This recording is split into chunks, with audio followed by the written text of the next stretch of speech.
त्रयोदशोध्याय। श्री भगवान बोले, हे अर्जुन, ये शरीर क्षेत्र इस नाम से कहा जाता है और इसको जो जानता है उस क्षेत्रज्ञ इस नाम से उनके तत्वों को जानने वाले ज्ञानी जन कहते हैं। हे अर्जुन, तो सब क्षेत्रों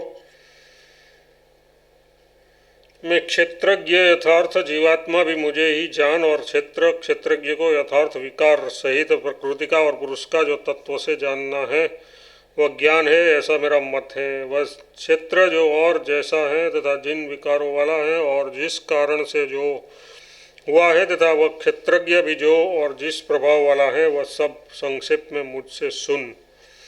क्षेत्र और क्षेत्रज्ञ का तत्व ऋषियों द्वारा बहुत प्रकार से कहा गया है और विविध वेद मंत्रों द्वारा भी विभाग पूर्वक कहा गया है, तथा भली भांति निश्चय किए हुए युक्ति युक्त ब्रह्मसूत्र के पदों द्वारा भी कहा गया है। 5 महाभूत, अहंकार, बुद्धि और मूल प्रकृति भी, तथा 10 इंद्रिया, एक मन और 5 इंद्रियों के विषय यथार्थ शब्द, स्पर्श, रूप, रस और गंध,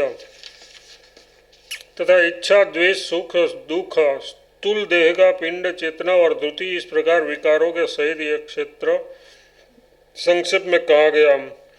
श्रेष्ठता के अभिमान का अभाव, दंभाचरण का अभाव, किसी भी प्राणी को किस प्रकार की न सताना, किसी प्रकार भी न सताना, क्षमा भाव, मन वाणी आदि की सरलता, श्रद्धा भक्ति सहित गुरु की सेवा, बाहर भीतर की शुद्धि, अंतःकरण की स्थिरता और मन इंद्रियों सहित शरीर का निग्रह, इस लोक और परलोक के संपूर्ण भोगों में आसक्ति का अभाव और अहंकार का भी अभाव, जन्म, मृत्यु और जरा और रोग में दुख और दोषों का बार बार विचार करना, पुत्र, स्त्री, धन और घर आदि में आसक्ति का अभाव, ममता का न होना, तथा प्रिय और अप्रिय की प्राप्ति में सदा ही चित्त का सम रहना, मुझ परमेश्वर में अनन्य योग के द्वारा अभिव्यक्तचारिणी भक्ति, तथा एकांत और शुद्ध देश में रहने का स्वभाव, और विषयासक्त मनुष्यों के समुदाय में प्रेम का न होना,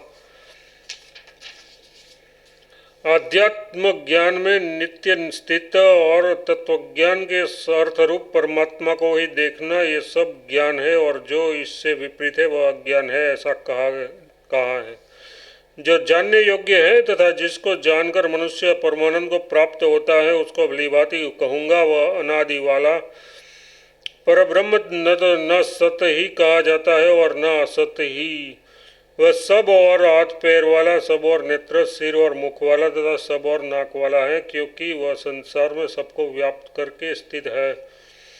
वह संपूर्ण इंद्रियों के विषयों को जानने वाला है, परंतु वास्तव में वह सब इंद्रियों से रहित तथा आसक्ति रहित होने पर भी सबका धारण पोषण करने वाला और निर्गुण होने पर भी गुणों को भोगने वाला है। वह चराचर सब भूतों के बाहर भीतर परिपूर्ण है और चर अचर भी वही है, और वह सूक्ष्म होने से अविज्ञेय है तथा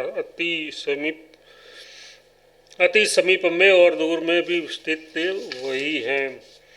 वह परमात्मा विभाग रहित एक रूप से आकाश के सदस्य परिपूर्ण होने पर भी चराचर संपूर्ण भूतों में विभक्त सा स्थित प्रतीत होता है, तथा वह जानने योग्य परमात्मा विष्णु रूप से भूतों को धारण पोषण करने वाला और इंद्र रुद्र रूप से संहार करने वाला तथा ब्रह्म रूप से सबको उत्पन्न करने वाला है। वह पर ब्रह्म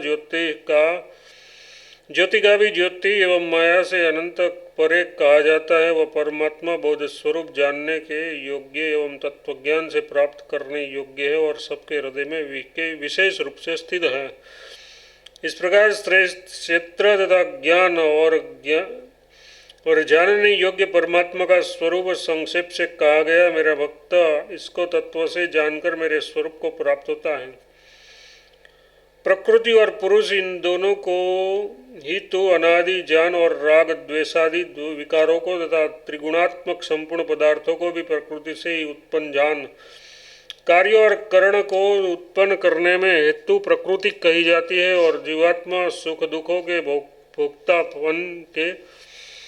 भोक्तापन में अर्थात भोगों में हेतु कहा जाता है। प्रकृति में स्थित ही पुरुष प्रकृति से उत्पन्न त्रिगुणात्मक पदार्थों को भोगता है, और इन गुणों का संग ही इस जीवात्मा के अच्छी बुरी योनियों में जन्म लेने का कारण है। इस देह में स्थित ये आत्मा वास्तव में परमात्मा ही है। वह साक्षी होने से उपद्रष्टा और यथार्थ सम्मति देने वाला होने से अनुमंता, सबका धारण पोषण करने वाला होने से भर्ता, जीव रूप से भोक्ता, ब्रह्मा आदि का भी स्वामी होने से महेश्वर और शुद्ध सच्चिदानंद घन होने से परमात्मा ऐसा कहा गया है। इस प्रकार पुरुष को और गुणों के सहित प्रकृति को जो मनुष्य तत्व से जानता है वह सब प्रकार से कर्तव्य कर्म करता हुआ भी फिर नहीं जन्मता। उस परमात्मा को कितने ही मनुष्य तो शुद्ध बुद्धि से ध्यान के द्वारा हृदय में देखते हैं, अन्य कितने ही ज्ञान योग के द्वारा और दूसरे कितने ही कर्मयोग के द्वारा देखते हैं, यथार्थ प्राप्त करते हैं। परंतु इनसे दूसरे यथार्थ जो मंद बुद्धि वाले पुरुष हैं वे इस प्रकार न जानते हुए दूसरे से यथार्थ तत्व के जानने वाले पुरुषों से सुनकर ही तदनुसार उपासना करते हैं और वे श्रवण परायण पुरुष भी मृत्यु रूप संसार सागर को निस्संदेह तर जाते हैं। अर्जुन, वायव यवन मात्र जितने भी स्थावर जंगम प्राणी उत्पन्न होते हैं उन सबको तू क्षेत्र और क्षेत्रज्ञ के संयोग से ही उत्पन्न जान। जो पुरुष नष्ट होते हुए सब चराचर भूतों में परमेश्वर को नाशरहित और समभाव से स्थित देखता है वही यथार्थ देखता है। क्योंकि जो पुरुष सब में समभाव से स्थित परमेश्वर को समान देखता हुआ अपने द्वारा अपने को नष्ट नहीं करता, इससे वह परम गति को प्राप्त होता है। और जो पुरुष संपूर्ण कर्मों को सब प्रकार से प्रकृति के द्वारा ही किए जाते हुए देखता है और आत्मा को अकर्ता देखता है वही यथार्थ देखता है। जिस क्षण ये पुरुष भूतों के पृथक पृथक भावों को एक परमात्मा में स्थित तथा उन परमात्मा से ही संपूर्ण भूतों का विस्तार देखता है, उसी क्षण वह सच्चिदानंद घन ब्रह्म को प्राप्त हो जाता है।